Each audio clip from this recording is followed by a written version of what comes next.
नमस्कार दोस्तों, welcome you to GK tricks. इस वीडियो में हम रीट एग्जाम्स के लिए मनोविज्ञान की टॉपिक वाइज टेस्ट सीरीज को आगे बढ़ा रहे हैं। इस वीडियो में हम अभिप्रेरणा से संबंधित 30 इंपॉर्टेंट क्वेश्चन सॉल्व करेंगे। तो आपको ईमानदारी के साथ ये टेस्ट अटेम्प्ट करना है और इस वीडियो के अंदर आपका जितना भी स्कोर बने वो भी आपको कमेंट सेक्शन में जरूर शेयर करना है।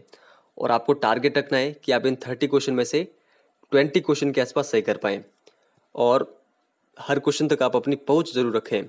देखिए, आप वही स्टूडेंट है जो अभी भी तैयारी में लगे हुए हैं, तभी तो आपने इस वीडियो को क्लिक किया है ताकि आप अपनी स्टडी को कंटिन्यू बनाए रख सके और अधिक से अधिक क्वेश्चंस की प्रैक्टिस कर सके।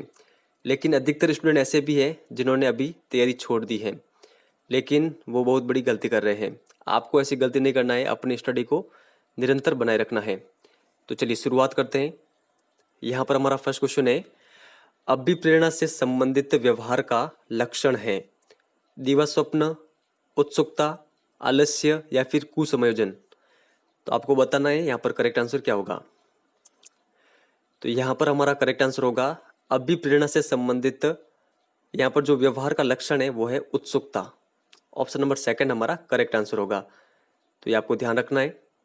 आगे देखते हैं, अभिप्रेरणा के आनुवंशिकी पैटर्न सिद्धांत के प्रतिपादक हैं मैस्लो, सेल्डन, एडलर या फिर लॉरेंज। तो यहाँ पर इसका करेक्ट आंसर होगा अभिप्रेरणा के आनुवंशिकी पैटर्न सिद्धांत के प्रतिपादक है लॉरेंज। ऑप्शन नंबर फोर्थ हमारा करेक्ट आंसर होगा। नेक्स्ट यहाँ पर आगे देखते हैं, निम्न में से कौन सा अभिप्रेरणात्मक चक्र का सही सोपान है। तो वीडियो को आप यहाँ पर पॉज करें और जो भी आपका सही आंसर हो वो क्लिक करें। और ये क्वेश्चन हमने कहाँ पर डिस्कस किया था, जो हमने टेस्ट सीरीज चलाई थी आरबीसी मनोविज्ञान की 11th क्लास की पुस्तक, वहां पे ये देखा था। तो देखिए यहाँ पर जो हमारा करेक्ट आंसर होगा वो होगा ऑप्शन नंबर फर्स्ट। अभिप्रेरणात्मक चक्र का सही सोपान है ऑप्शन नंबर फर्स्ट। सबसे पहले आवश्यकता, उसके बाद में अंतर्नोद, फिर उद्वेलन, फिर लक्ष्य, उपलब्धि और उद्वेलन की कमी। तो ये क्रम आपको ध्यान रखना है और इनसे संबंधित कई बार एग्जाम में क्वेश्चन हमें देखने को मिले हैं, तो आपको ये कंटेस्टली याद होना चाहिए। चलिए आगे चलते हैं। प्राथमिक कक्षा के विद्यार्थियों को अभिप्रेरणा प्रदान करने हेतु उत्तम उपाय है दंड देना, घर पर शिकायत करने का भय, या फिर नवाचारों का प्रयोग करना, या फिर मिठाई का प्रलोभन देना। तो देखिए जो उत्तम उपाय होगा वो होगा ऑप्शन नंबर थर्ड, नवाचारों का प्रयोग करना। आगे देखते हैं, प्रेरक व्यक्ति को उस क्रिया को चुनने में सहायता देते हैं जिसे करने की उसकी इच्छा होती है। अधिगम में अभिप्रेरणा के महत्व को प्रदर्शित करने हेतु यह कथन किसका है। तो देखिए ये जो कथन दे रखा है ये कथन दिया गया था क्रो एंड क्रो के द्वारा। यहाँ पर ऑप्शन नंबर फर्स्ट हमारा करेक्ट आंसर होगा। तो इनकी ये परिभाषा आपको ये ध्यान रखनी है। फिर नेक्स्ट आगे देखते हैं, किन मनोवैज्ञानिकों ने अधिगम विधि के रूप में बाह्य प्रेरणा को आंतरिक प्रेरणा की तुलना में निम्नतर बताया है। तो किन्होंने बताया ये आपको बताना है, ब्लेयर, जोन्स एवं सिम्पसन ने, या फिर प्रेक्सी, रॉबिन्सन और हॉरक्स ने, वर्दिमर, कोहलर, कोफका एवं कोहलर ने, या फिर क्रो एंड क्रो ने। तो देखिए यहाँ पर जो हमारा करेक्ट आंसर होगा वो होगा ऑप्शन नंबर सेकंड, प्रेक्सी, रॉबिन्सन एवं हॉरक्स ने क्या माना है कि जो बाह्य प्रेरणा है, बाह्य प्रेरणा वो आंतरिक प्रेरणा की तुलना में निम्नतर है। तो ये आपको ध्यान रखना है। आगे देखते हैं, अभिप्रेरणा का निम्न में से कौन सा प्रभाव सीखने को प्रभावी बनाता है। अभिप्रेरणा से छात्रों की सीखने की गति तीव्र होती है। अभिप्रेरक व्यवहार को निर्देशित करते हैं। अभिप्रेरणा छात्रों के अधिगम की गुणवत्ता में वृद्धि करती है, या फिर उक्त सभी। तो यहाँ पर हमारा करेक्ट आंसर होगा उक्त सभी। तो ये ऊपर के जो तीनों कथन दे रखे हैं ये इसके बारे में सही है, तो ये आपको ध्यान रखना है। आगे देखते हैं यहाँ पर, निम्न में से मनोवैज्ञानिक अभिप्रेरक हैं क्रोध, भय व प्रेम, दुख, या फिर उक्त सभी। तो यहाँ पर हमारा करेक्ट आंसर होगा वो होगा ऑप्शन नंबर फोर्थ, जो क्रोध है, भय, प्रेम और दुख ये सभी मनोवैज्ञानिक अभिप्रेरक होते हैं। तो ये आपको ध्यान रखना है। किस मनोवैज्ञानिक के अनुसार अभिप्रेरक दो प्रकार के यथा जन्मजात तथा अर्जित होते हैं। तो आप बताइए यहाँ पर करेक्ट आंसर क्या होगा। तो यहाँ पर जो हमारा करेक्ट आंसर होगा वो होगा ऑप्शन नंबर थर्ड, हर्ट्जबर्ग। जो मैस्लो है उन्होंने अभिप्रेरकों के दो प्रकार बताए थे, जन्मजात और अर्जित। तो ये आपको ध्यान रखना है। आगे देखते हैं यहाँ पर, अभिप्रेरणा किसी व्यक्ति के कार्य करने की प्रवृत्ति जागृत करना है। तो ये कथन किसका है आप बताएं। तो देखिए यहाँ पर जो हमारा करेक्ट आंसर होगा वो होगा ऑप्शन नंबर सेकंड, एटकिंसन की ये परिभाषा है। ये आपको कंटेक्स्टली ध्यान रखनी है। अभिप्रेरणा किसी व्यक्ति में कार्य करने की प्रवृत्ति जागृत करना है। आगे देखते हैं, निम्न में से कौन सी अभिप्रेरणा की विधि नहीं है। पाठ में रुचि उत्पन्न करना, बालकों में प्रतिद्वंदिता की भावना का विकास, या फिर अच्छे कार्यों के लिए बालकों की प्रशंसा करना, या फिर उक्त में से कोई नहीं। तो देखिए यहाँ पर जो हमारा करेक्ट आंसर होगा, यहाँ पर क्वेश्चन क्या पूछ रहे हैं, अभिप्रेरणा की विधि नहीं है। तो ये सभी तो है, तो उक्त में से कोई नहीं। ऑप्शन नंबर फोर्थ हमारा करेक्ट आंसर होगा। तो ये आपको ध्यान रखना है। आगे देखते फिर, निम्न में से कौन सी विधि अभिप्रेरणा की उचित विधि नहीं है। दंड का प्रयोग, प्रशंसा या निंदा, प्रगति तथा परिणाम की जानकारी, प्रतिस्पर्धा एवं सहयोग की भावना। तो देखिए यहाँ पर जो हमारा करेक्ट आंसर होगा, जो दंड का प्रयोग है ये अभिप्रेरण की उचित विधि नहीं है। तो ऑप्शन नंबर फर्स्ट हमारा करेक्ट आंसर है। फिर नेक्स्ट यहाँ पर आगे देखते हैं, प्रेरणा छात्र में रुचि उत्पन्न करने की कला है। अधिगम में अभिप्रेरणा के महत्व को दिग्दर्शित करने वाला यह कथन है। तो यह कथन किसका है आप बताएं। तो देखिए यहाँ पर जो ये कथन दे रखा है, प्रेरणा छात्र में रुचि उत्पन्न करने की कला है, ये दिया गया था थॉमसन के द्वारा। ऑप्शन नंबर सेकंड यहाँ पर करेक्ट आंसर होगा। आगे देखते हैं, और दो जो यहाँ पर ये थॉमसन है, इन्होंने अभिप्रेरकों के दो प्रकार बताए थे। कौन कौन से, एक बताया था स्वाभाविक अभिप्रेरक और एक बताया था इन्होंने कृत्रिम अभिप्रेरक। तो ये भी आप ध्यान रखिएगा। आगे देखते हैं, गैरेट ने अभिप्रेरकों के कितने प्रकार बताए हैं। तो आप बताइए यहाँ पर करेक्ट आंसर क्या होगा। तो गैरेट ने अभिप्रेरकों के 3 प्रकार बताए हैं। कौन कौन से, फर्स्ट इन्होंने बताया है जैविक, सेकंड इन्होंने बताया है मनोवैज्ञानिक, और थर्ड इन्होंने बताया है सामाजिक।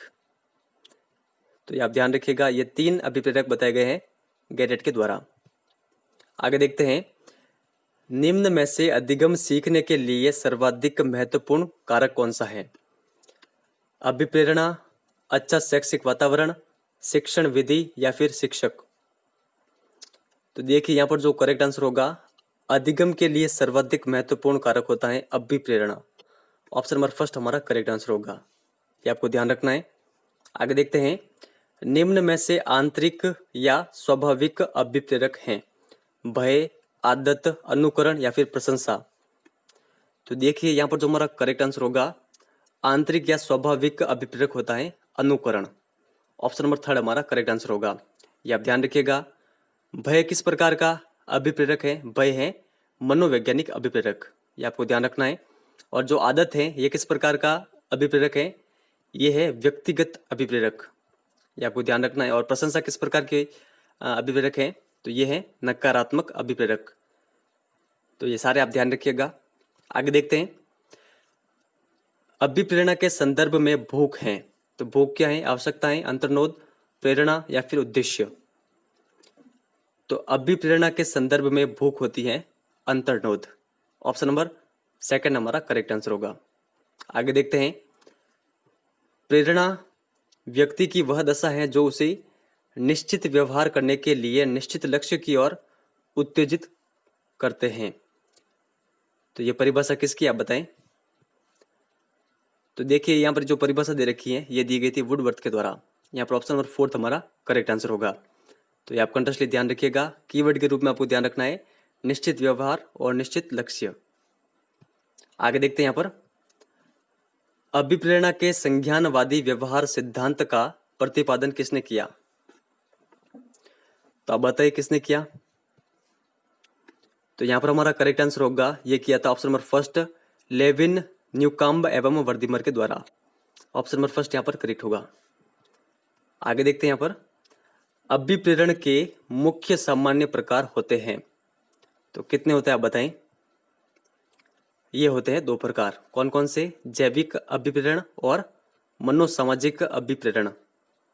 आरबीएसई मनोविज्ञान की 11वीं क्लास की पुस्तक में यही दे रखे हैं, तो इनका आप ध्यान रखिएगा। आगे देखते हैं यहाँ पर बाहरी अभिप्रेरणा से में समावेशित किया जाएगा। तो किन को समावेशित किया जाएगा बाहरी अभिप्रेरणा में? प्रशंसा को, प्रतिद्वंदिता को, पुरस्कार एवं दंड को, या फिर परिणाम का ज्ञान को।